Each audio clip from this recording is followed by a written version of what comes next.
Impact Family, impacting the world through healthy family.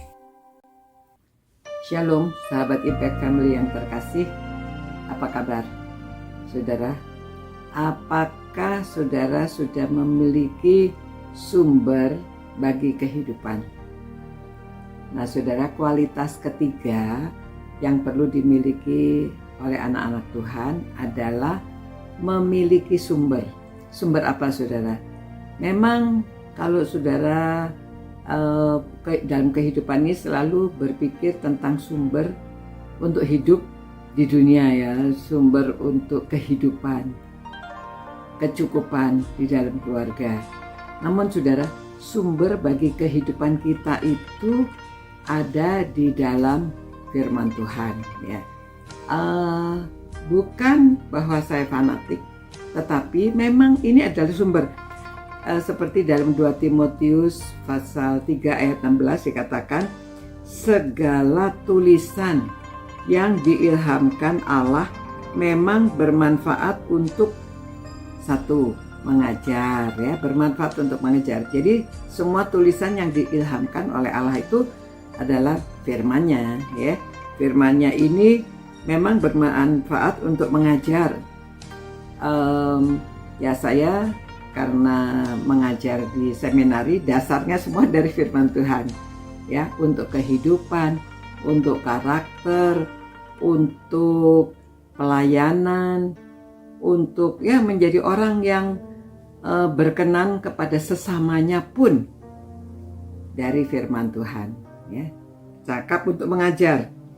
Mengajar siapa? Mengajar anak-anak, mengajar orang tua, lansia, ya. Kita mengadakan PA, kita mengadakan kelompok kecil, kita mendidik anak, hidup suami istri. Kalau semuanya itu supaya bisa berjalan baik, memang sumbernya dari firman Tuhan, ya. Dan untuk menyatakan kesalahan,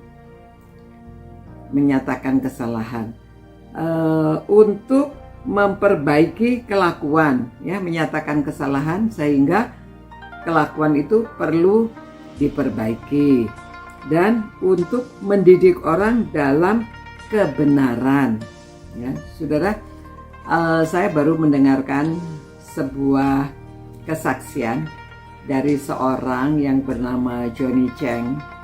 Dia seorang yang berasal dari Tiongkok, sekarang hidup di LA, ya. LA, Los Angeles itu kota besar, dan di sana sering, ya, kalau di film kita lihat juga di sana sering banyak kriminalitas. Nah, dia ini dari keluarga, ya, mereka semua tidak dalam Tuhan. Lalu orang tuanya, khususnya ayahnya itu keras sekali, ibunya penurut. Dia tidak puas hidupnya. Tidak puas, masih 12 tahun sudah melakukan kenakalan remaja. 12 tahun. Itu masih anak kecil, ya. Tapi dia sudah berani karena dia bergaul dengan geng begitu, disuruh apa saja dia mengikuti mereka, katanya karena tidak puas di rumah. Dan mulai melakukan kejahatan. Ya, menjual narkoba, ya, termasuk membunuh orang, ya, merampok, membunuh orang. Nah, karena itu dia ditangkap, masuk penjara. Baru 12 tahun sudah masuk penjara selama 12 tahun. Ya. Nah, di dalam penjara itu dia berkenalan dengan seorang Korea yang mengajak dia untuk membaca firman Tuhan. Dia bilang, saya baca firman Tuhan, tapi tidak tahu apa isinya. Ya, baca begitu saja, banyak pertanyaan yang diajukan tidak bisa dijawab.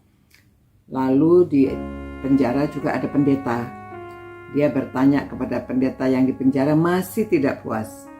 Nah, setelah 12 tahun di penjara, dia keluar dari penjara. Ternyata ibunya sudah terima Tuhan, dan ibunya minta supaya dia mengantarkan dia ke gereja. Ibunya memberitahu, kamu sebaiknya ke gereja, mulai ke gereja. Dia heran, ya, kok ibunya sekarang mengajak dia ke gereja, tapi dia belum mau. Nah, pada waktu suatu saat dia mengantar ibunya ke gereja, dia mencium bau makanan yang dia sudah rindukan lama, ya. Katanya black bean noodles. Itu saya tidak tahu bentuknya seperti apa, tapi itu mie yang dibuat dari black bean, ya, kacang hitam. Nah, karena dia memang ingin makan makanan itu, lalu waktu dia bertemu pendeta, terima kasih ya kamu mengantar ibu kamu ke gereja, anak baik. Silakan masuk. Kami sedang ada makanan ini ya, black bean noodles itu. Silakan masuk makan. Dia memang tertarik, jadi dia masuk makan dan pendeta mengajak dia berbincang-bincang. Nah, dalam perbincangan itu dia katakan pendetanya bijaksana sekali dan setiap pertanyaan dia dapat dijawab ada di dalam Alkitab. Ya. Jadi dia jelaskan, pendetanya tidak menghakimi dia, pendetanya tidak mengatakan dia hidupnya tidak benar dan lainnya, tapi pendetanya bijaksana sekali dan pendeta itu menjelaskan, ya. Dosa itu bukan hanya berbuat kejahatan saja, tapi dosa itu juga adalah kalau kita tidak menjalankan kehendak Tuhan. Jadi dia pikir, loh, apa saja? Ya, bukan kamu saja yang berdosa, semua orang juga berdosa, ya. Jadi dia pikir, oh, pendeta ini tidak menyudutkan dia, tetapi dia bilang semua orang juga sudah berdosa. Jadi semua ditunjukkan ada di firman Tuhan. Lalu dia banyak pertanyaan-pertanyaan yang tadinya dia tidak mendapat jawaban. Akhirnya pendeta itu dengan bijaksana membimbing dia, menuntun dia sampai dia merasa pertanyaan dia itu mendapat jawaban, ya. Lalu pada waktu itu dia mengatakan iya, dia percaya, dia mau terima Tuhan Yesus. Luar biasa, saudara. Dia katakan itulah pertemuan dia dengan Tuhan Yesus sehingga dia merasa diubahkan hidupnya. Dia sadar akan kekurangan dia, lalu dia juga merasa bersyukur karena Tuhan mau mengampuni dosa-dosa dia dan dia bertobat. Dia katakan, ya, saya mau melakukan kehidupan ini sesuai dengan kehendak Tuhan, ya. Akhirnya dia sekarang mau melayani Tuhan. Dia bahkan melayani di penjara karena dia tahu kehidupan orang-orang di penjara dan orang-orang itu sama seperti dia memerlukan Tuhan Yesus. Akhirnya sekarang dia menjadi pelayan di penjara. Itu sebabnya dia diinterview, ya. Nah, saudara-saudara, ini sumbernya, ya. Karena kalau kita punya sumber dapat menjawab pertanyaan. Begini banyak, saudara, ya. Semuanya dapat menjelaskan tentang kehidupan, kebutuhan kehidupan. Itu sebabnya mari kita menguasai firman Tuhan, ya, tulisan yang sudah diilhamkan oleh Allah. Karena dia akan bermanfaat untuk mengajar, untuk memperbaiki kesalahan, ya, untuk menyatakan kesalahan dan juga memperbaiki kelakuan, ya.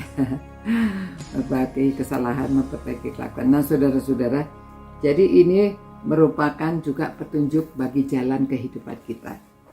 Terima kasih Tuhan, biarlah kami setia membaca firman-Mu, cinta akan firman-Mu, karena kami cinta akan Tuhan.